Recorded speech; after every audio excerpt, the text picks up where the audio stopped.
But I'm for Fabio or Bola so the Abraham Margin. Mapeka, a teacher for Atnasia, a party of Wendy. E kuno no diamond. Say kuno nyana and come on mama for amakupoku. Also for Omega. Omega dear na kon hokoye. Enya ba mantin up medu ma Omega. Oba nyankopon hyira me. Oba me kitani munyam e wo bibie bidie. Se mekwa akwaje nsuo ba sei a ye beba bedan me ka ewia ketekete wo Facebook sese na mebelogya ba dan wo kana. Ghpagenews sani nyina na ohihye adwuma. Me ne Ogyaba mebo enum wate. Enti san kwase a nsuo be ya wakwaje ade san no ada ni premre wo fie ho. Akole menyam no, wo se wo nana kwase ampani odi formensa no. Wo se wo bekumi ye ni. Wo spiritual mother mebelogya na edan wo kana. Nsuo ba na so ode ama wo no. Wo se wo ne goddess ne ba after you. Akola office kadonia. Wa kojibi. Diamond kojibi na office kama. Wo ya puwa wate.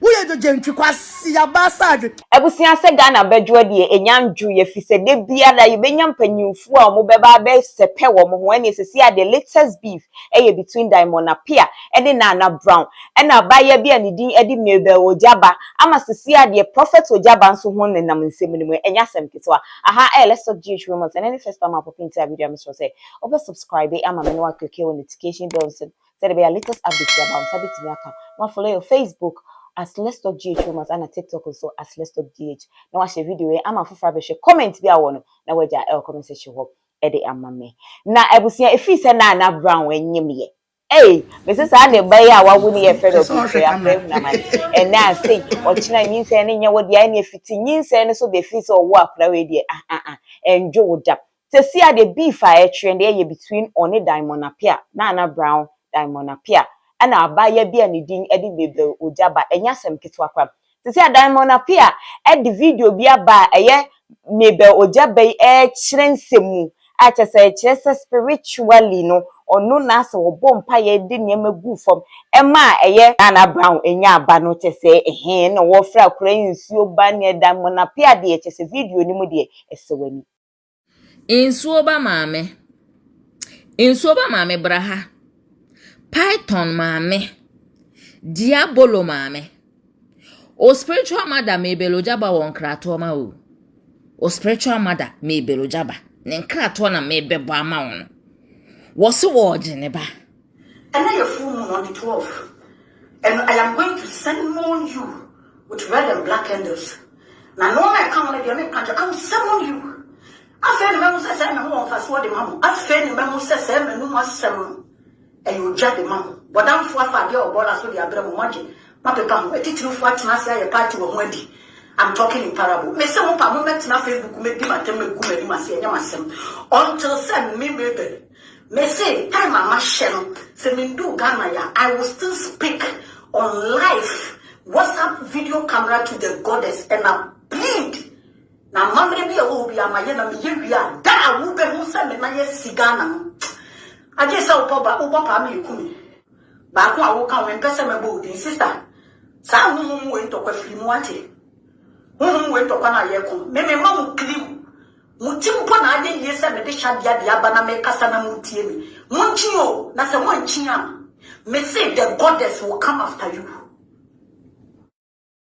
Oba nyankopon hyira me. Oba me kitani munyam e wo bibie bidie. Se mekwa akwaje nsuo ba sei a ye beba bedan me ka ewia ketekete wo Facebook sese na mebelogya ba dan wo kana asebi se mekwa akwaje nsuo ba sei a ye beba begu manim ase wo Facebook said the goddess is coming after me de kamempeba wo asebi kamempeba eba papa be na wo se wa wo no mma papa be na wo se wa wo na asebi me ba akopɛ no kra no nani monyam na ne style kita wo asasi so no eche wo mafo awawu o nyina together de eche wo mafo ni nyina de nti ye kam masem kra don come and compare ntwamwa na awawo no to me so what I say na me nya obi yiri o me nya oba ware fo amete aware ase a 10 years 20 years ni me wo ya na me ntimi wo da bi eno kra no bi ani rice obeka se oba bi aware 10 years 20 years oni ni kunu wo ye ntu dia wo kutwa ne mfa because nyame de ope na oye ne woni mirem ena me pe mema nkwasi ampafo bi ti se wo kunu ni bia ware anka me ma ware be 10 krejai e de o ma be tena mansion papa bi mu de o mo ko first class vacation se wo ti twi na me ka kire wo no Me yenshira ba ontimi bibia yenshira. Me ka kire wenne. Ase me ye ready say me ware a. Ma ware be gye won sem. So wuti etwi na me ka kire won. Enti san kwase a ensuo be ya wakogye ade san no ada ni premre wo fie ho. Edi nyoma fu nyoma tantan bra wa bra bom na ufiti star ma collector of onya piece da no. Ontimi fa ne emetwa memempo. Twa akwala no hwani tiri ho ne ne ya bi odeda wo ho wo so. Sia. Mese wo wujimi a on. Sa unwani kodiewo na wo ton na expiry date ni ho. Weni beba ho so na wo 30 years in sawam. All the police, hey, o police for me see me be say o police for no move Burkina Faso no mo ba na so mo free he. Because of the police be dra onum say police for be friend. But na me receive even quarter miss call bia from number bia. And a police for kwara mo from no menya wo mo text say bia so and so nti bra so and so police station. Me receive call, receive text, receive. Na me say Jimmy hu a on. Sa onua ni kodiewo na wo ton na expiry date any ho no. Mesi we ni beba ho so no na onu kunu mu dansa wam o de animi ni agro 2025 ya boy o se na ma browa ma na ju 2 am to 3 anya na ati higher life na mada o na me so dai papa bi e wo me mansion mu na mada so dai papa bi wo spiritual mother me be Ogyaba na edan wo ka no nso ba na so ode ama wo no wo so wo ne goddess ne ba after you hwenim guase a wakwa akogye ato na so ase bi enim guase ba we awakwa akogye a woda wonna Appiah Diamond Appiah hani o kasafa fa no na wo play ye mebe Ogyaba ne so asem no enso e wonam fa eti enya asem kitu na no na manfo bisa se na yampa se Naana Brown kogye ni beye ana se wankogye enenene Naana Brown so aba ne ne wa soja e de esi ye Diamond Appiah so a wo chese wo wini kunu wini ba wini hwe ne chese wo nsuo bu wakase ebo me nkase petem so wakeka bi dia kire na nkasa wo kire se wo audio so nyina obe release se sa mebel Ogyaba ne so di nanim ebe twitwi form a enya semketewa Spiritual person. What was my spiritual works am obi abegina bonti akada.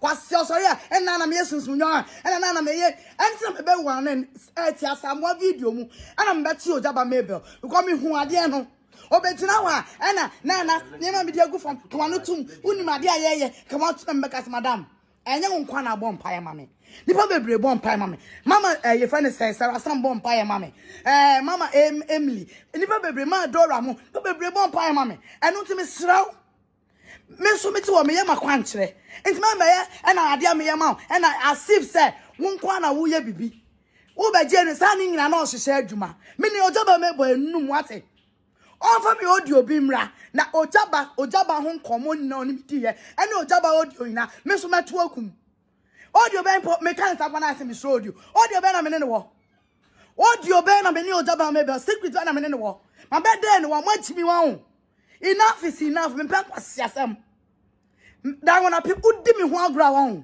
se udi me ho agura to mani si ho a wo be mobo wan kasa na mo mobo wo ye mobo dada me na me pese me fiu wachi mi wate wani brim na obewu odi boni be ko fan say boni ani sejede be ko sama ase wo de be ko sani akola onim papa ni mbone wo sorry a wo de wano asi ne ho akola menyam no wo se wo nana kwase ampani odi fomensa no wo se wo be kumi ye ni wo se wo nana ne be kumi na me wo me ya hwe onyame adum ma wo afa me ho afa me pa won sa akola ne ba akola ne tormento akola ne honhom na tormento no Diamond Appiah me ba obrempon sika na honhom ana eya osa no won so wabodam skills kakra ye twitwa na top pressure ma no obrempon na me posti ni kakra no ena sa akola no osedem na no twenzu ado me job be sama no ena enya sa kwaji nso ba akola office ka no ni wa kochibi Diamond kochibi no office ka ma we are poor wate we are gentry kwasi abasade ochame no be share on Instagram watch na time on Instagram ube hu audios upon audios so also watch me my di wutimi nyina ho em bes me mema attention watch me papa na ye ga so bi em ba me mo wo ba nyame adum me fie o nyame adum me adwuma hwe me age ma wo memu nnan o nyame adum me kunu papa bi ekunu won na o Diamond se kunu hunya na enka woni me mama afo ama kwaku poku osofo omega de na akọ no koye enya ba ma ntina medu ma omega sofo omega kumase enya aware ntina medu ma omega warrior prophet enya aware ntina medu ma me papa akode enya aware nti asofo ayin ma body ma me fa we nka wo osofo opoku wo ka so kwaje o 10 million wa ya kwancha aware na anya yie aba ma no kra wa fiu no anya I find say what sa audio mean I say wa we are boa what diamond apple we a fool you are useless being aboa maka cho say boss say wa masuma wa sesabo kwa sauna Nigeria na ye didi twa hook up Nigeria fo no wo deda hook up na me masuma krama no wo deda no omo ni gu anum no na me masuma ho wonam Dubai ni ya ni udi pinini drones abrofo nkwasiafo omo ni gu anum no na me masuma sata na me de ware sa time no my family anye hook up ni kwasia na capito this capito that I don't know can go see I don't capito asam no one we ni adre once about so one about so ono capito ro one chimie ono so de ne ba omra one chimie ana mutire for ada wo buni mi fie one chimie na mo so pa address about so sister about so when address no when your address bring me fit the family ban ko ni DNA when address kwasia and ankola no and we ye say no we are boa wa me we are boa ma me pa kwasia me see you so jan kan wanim oso agra den sinti so oso plan na and crash you are evil you are evil boka kama me ube hu de me o Instagram china Ebusiana chese de ekoso no ne se prophet Ogyaba opese wutie sa eye audio ni mu nsem de se okohu Naana Brown because odo na eka se mebe Ogyaba e di audio bia se ne na wo ka ho nsem nti we the information na we de ama wo no obetimi akwa contact se Naana Brown no akotie nsem a chese yaka e de afa ho na between Naana Brown enso ne Diamond Appiah de hey ese wani ensa ka che nya de omaye omadwin se omu twa so na ene ese omu busu antokwa no omu kuni gidigidi me de wani edience latest updates be for ba me de beba be so mo me cause I can so be follow Facebook as Let's Talk ghtrends and at TikTok also as Let's Talk GH na wa share video we ama for ababe she me din ede na nekua santoa makram